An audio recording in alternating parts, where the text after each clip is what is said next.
Cities across Syria are under siege by the security forces.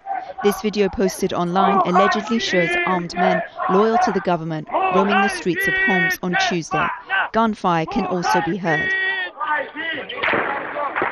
Witnesses describe similar scenes in other cities. In Deraa, water, electricity and phone lines have been cut off for several days. Blood and medicine at hospitals is running low, as are food supplies. And throughout Tuesday, foreign leaders and officials continued with their condemnation of the violence.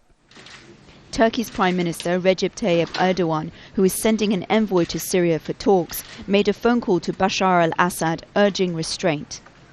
The UN Security Council is working on a draft statement to condemn the violence. The United States and European Union members are discussing other options to deal with the Syrian regime. Syria is now at a fork in the road. Its government can still choose to bring about the radical reform which alone can provide peace and stability in Syria, and for the long term, and we urge it to do so. Or it can choose ever more violent repression, which can only ever bring short-term security for the authorities there. If it does so, we will work with our European partners and others to take measures, including sanctions, that will have an impact on the regime. While those details are worked out, the Syrian president is being urged to change course. 3,000 to 5,000 troops backed by tanks entered the flashpoint city of Deraa on Monday. The government says they're there to maintain peace.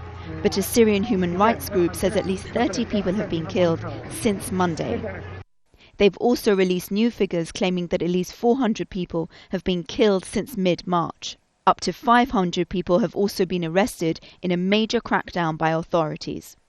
That crackdown may also have consequences for how much information gets out of the country. Social media sites have been essential. Syrian opposition activists working from abroad say fewer videos are emerging online as a result. For Syria's opposition, the diplomatic pressure on Damascus may need to become louder if it's to have any effect on changing what's happening on the ground. Nazanin, Sadri, Al Jazeera.